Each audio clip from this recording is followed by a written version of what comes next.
मेष राशीसाठी सध्या मंगळाचं गोचर फारच महत्त्वाचं ठरणार आहे. कारण की त्यांच्याच राशीतून मंगळ गेलेला आहे आणि तो बलवान झालेला आहे. ठीक आहे, तुम्ही आता लढाई काही हरत नाहीये, हे ग्रह स्पष्टपणे दाखवत आहेत. कारण की बलवान झालेला मंगळ जो आहे ना, तो कधी तुम्हाला हरवू देत नाही हो. आणि तो स्वतःच्या घरात आलेला आहे. तो मेष राशीला पुन्हा उभं राहण्याची ताकद देतोय. गेल्या काही महिन्यामध्ये तुम्हाला त्रास झालेला आहे, याच्यामध्ये तीळमात्र शंका नाही. बऱ्याच वेळा तुम्हाला अपयश पण येताना दिसलं आणि जे प्रयत्न केले त्याला काही असं अपेक्षित समाधानकारक तुम्हाला उत्तर मिळत नव्हतं.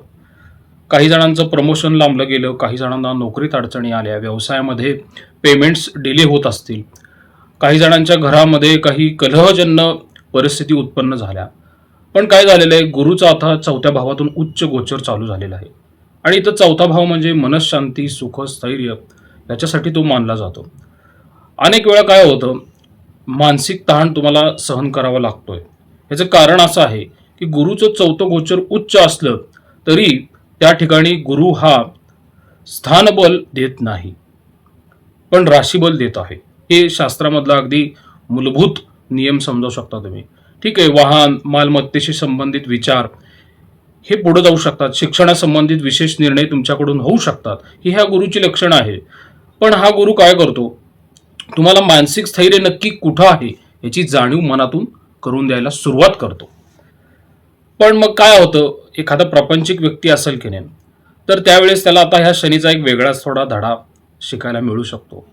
तो म्हणजे काय आहे की अचानक खर्च होतात, जसे की रुग्णालयात खर्च होणे, प्रवासात खर्च होणे किंवा कुटुंबासाठी अचानक खर्च काही निघतात. आणि काही असे पैसे जे असतात ना, ते तुम्हाला तुमच्या इच्छेविरुद्ध खर्च करावे लागतात. म्हणून पुढील एक 20 दिवसामध्ये तुम्ही कमावलेले पैसे वाचवू शकला ना, तरच तुम्हाला एक चांगला खरा फायदा होईल.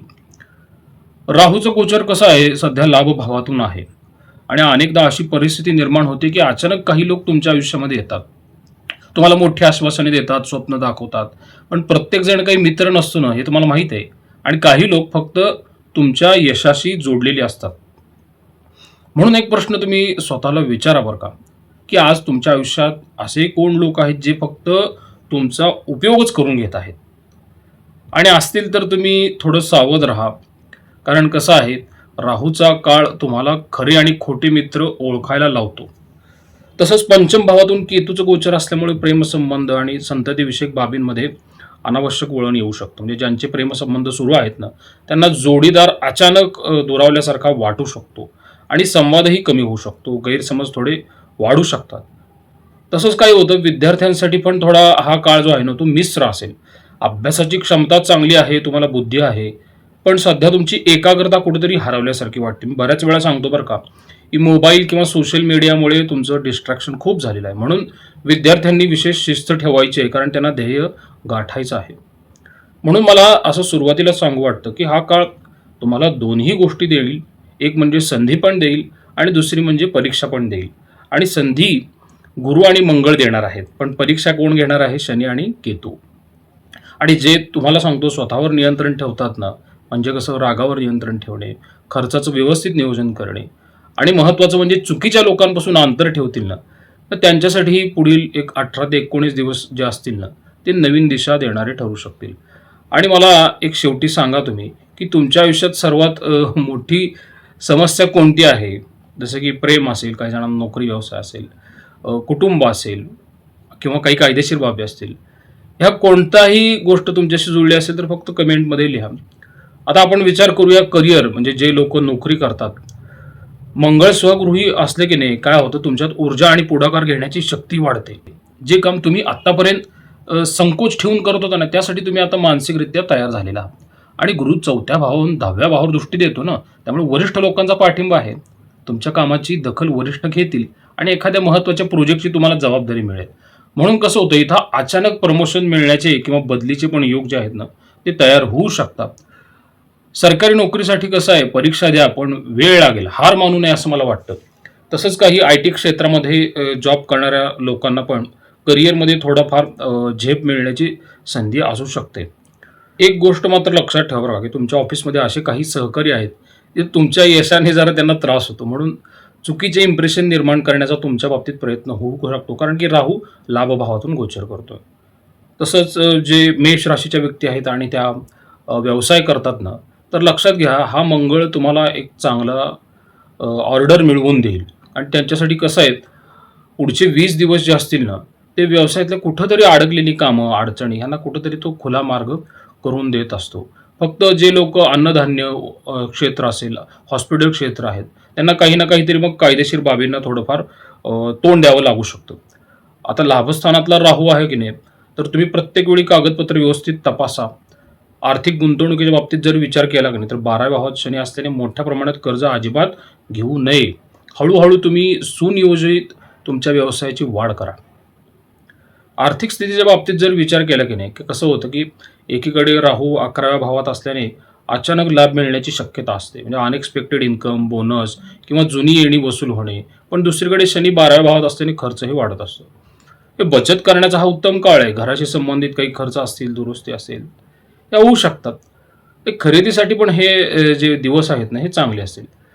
एक लक्षात घ्या, शेअर बाजार किंवा सट्टेबाज काही गोष्टी असतात ना, त्यापासून थोडं तुम्ही दूर राहिलं पाहिजे बरं का.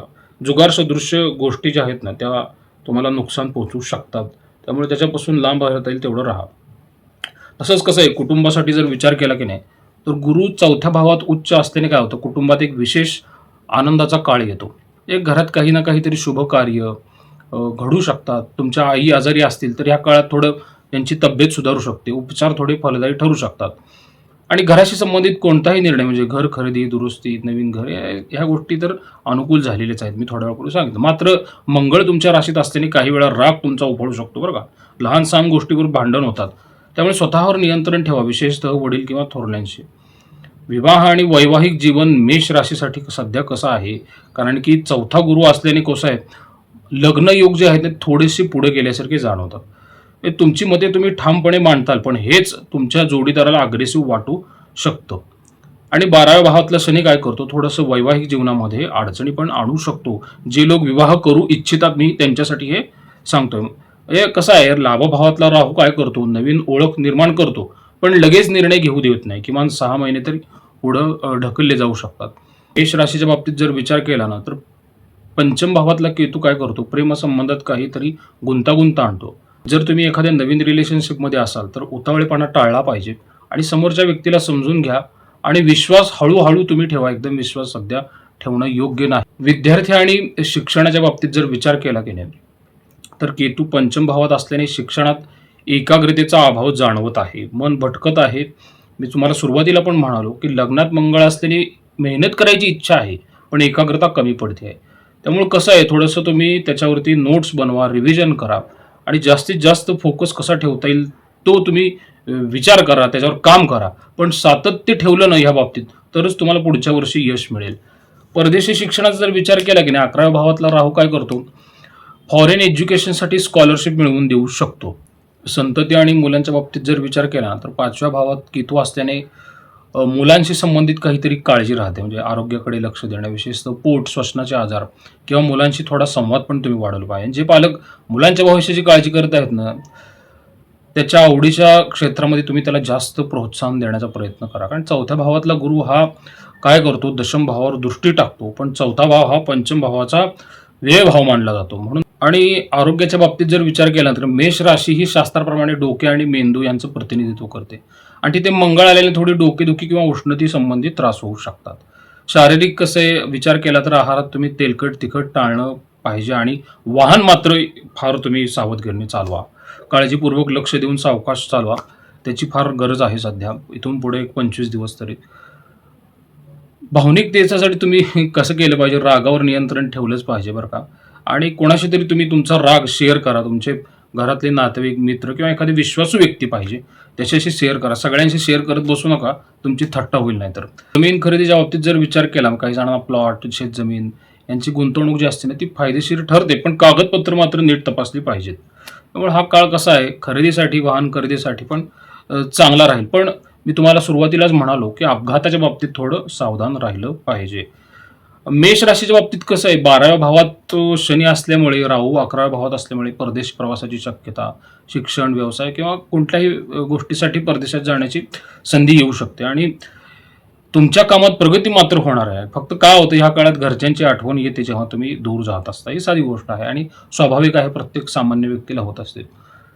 काही मेष राशीच्या व्यक्तींच्या आयुष्यात जर कायदेशीर विषय चालू असेल ना, तर 12व्या भावातला शनी काय करतो, कायदेशीर परिस्थिती अजून गुंतागुंतीची करतो. जुने वाद, मालमत्तेशी संबंधित खटले किंवा नोकरीशी संबंधित कायदेशीर प्रश्न तुम्हाला उद्भवू शकतात. कोणत्याही कराराला सही करण्यापूर्वी मात्र वकिलांच्याकडनं तुम्ही सल्ला घ्या, पारदर्शकता ठेवा आणि जर आधीच खटला चालू असेल तर धीर ठेवा. यावर्षी खटला तुमचा लांबू शकतो असं माझे फक्त भाकीत आहेत. गुप्त शत्रू अडथळे निर्माण करतील, कारण मेष राशीसाठी सध्या गुप्त शत्रू ॲक्टिवेट आहेत. गुप्त शत्रू काय करतात हे तुम्हाला त्याची कल्पना सुद्धा नाहीये. आणि षष्ठम भाव जो आहे तो कन्या राशीचा आहे आणि ते दिसताना तुम्हाला शुभचिंतक दिसतात, पण ते तसं नाहीये. गुप्त शत्रू कशा असतात, तुमच्या यशाची बातमी ऐकल्यावर खुश न होता पण हा शब्द वापरतात ना, त्यांच्यापासून सावध राहा बरं का. उपाय करायचा असेल तर हनुमान चालिसा करा आणि तुम्ही जे काही भविष्यात प्लॅन करणार आहेत ते पूर्ण गुप्त ठेवावे लागतील तुम्हाला. आता केतू 5व्या भावात असल्याने काय होतं, यावर्षी तुमची आध्यात्मिक जाणीव वाढवते बरं का तो. आणि काही लोकांना अचानक ध्यान योग किंवा तत्वज्ञानात रस निर्माण होतो आणि मग तीर्थक्षेत्र भेट देण्याची त्यांना आवडही निर्माण होत असते. म्हणून कसं आहे, रोज तुम्ही 15 मिनिट शांत बसा. पंचम भावातला केतू तुम्हाला एक चांगला आध्यात्मिक अलौकिक अनुभव देऊ शकतो, जो तुम्ही आयुष्यभर घेतलेला नसेल, कारण त्याच्यामध्ये पण एक वेगळं सुख असतं हे तुम्हाला जाणवेल. आणि मेष राशीच्या महिला आत्मनिर्भर, धाडसे आणि नेतृत्व गुण असलेल्या असतात. यावर्षी तुमच्यासाठी पण असेच काही आध्यात्मिकतेकडे वळण्याचे योग सुरू झालेले आहेत. या पुढच्या 20 दिवसात पण आहेत आणि पुढची जी गोचर आहेत ना, रवीची आणि शुक्राची, बुधाची, ही सगळी तिकडंच कल दाखवतात. त्यामुळे मेष राशी आता मी सांगतोय खरं 20 दिवसाचं भविष्य, पण तिकडं त्यांची लिंक लागत चाललेली आहे अध्यात्माकडे. जे ज्येष्ठ नागरिक असतात ना, त्यांच्यासाठी मग 4थ्या भावातला गुरु चांगलाच आहे. घरात समाधान मिळतं, मुले नातवंडे जवळ येतात आणि एक प्रकारची पूर्णता जाणवत राहते. आरोग्याच्या बाबतीत पण थोडंसं तुम्ही नियमित डॉक्टरांना भेट द्या आणि वेळोवेळी वैद्यकीय चिकित्सा करून घ्या. त्याच्यामध्ये मात्र हलगर्जीपणा करून चालणार नाही, विशेष करून ज्येष्ठ नागरिकांसाठी. पुन्हा एकदा मी वळतो आध्यात्मिकतेकडे. कसं आहे, नामस्मरण असेल, भजन कीर्तन, यात वेळ तुम्ही ज्येष्ठ नागरिकांनी घालवणं गरजेचं आहे. मेष राशीचा राशी स्वामी मंगळ असला तरी त्यांचा भाग्याचा स्वामी गुरु आहे आणि तो चतुर्थामध्ये उच्च झालेला आहे. आणि त्याचे बळ जर अजून वाढवायचे असेल तर गुरु संबंधित तुम्ही कोणतीही कामे करा. गुरुचं कार्य कुठलं असतं, अन्नदान असतं, ज्ञानदान असतं. तुम्हाला जेवढं जेवढं शक्य आहे त्यावेळेस योग्य व्यक्तीला कुठून तरी ज्ञान देण्याचा प्रयत्न करा. काही मुलांना, विद्यार्थ्यांना तुम्ही निशुल्क शिकवण्याचा प्रयत्न करा, ज्यातून तुम्हाला समाधान मिळेल आणि तुमच्या पत्रिकेतला गुरु जो आहे ना, तो एक ताजा तवाना राहून तुमची कुठं ना कुठेतरी परमात्म्याच्या द्वारे तुमची मदत करा. त्यानंतर गुरुचा एक दुसरा पैलू जर विचारात घेतला ना, तो म्हणजे धार्मिक असतो. त्याच्यामध्ये मग मी तुम्हाला म्हटलं, गुरुचा बीज मंत्र जाप असतो किंवा दत्तात्रयांची उपासना असते. या जरी केल्या तरी ती तुमचं गुरुबळ वाढवणारी आहेत. प्रसाद कुलकर्णी, पंढरपूर. श्रीराम.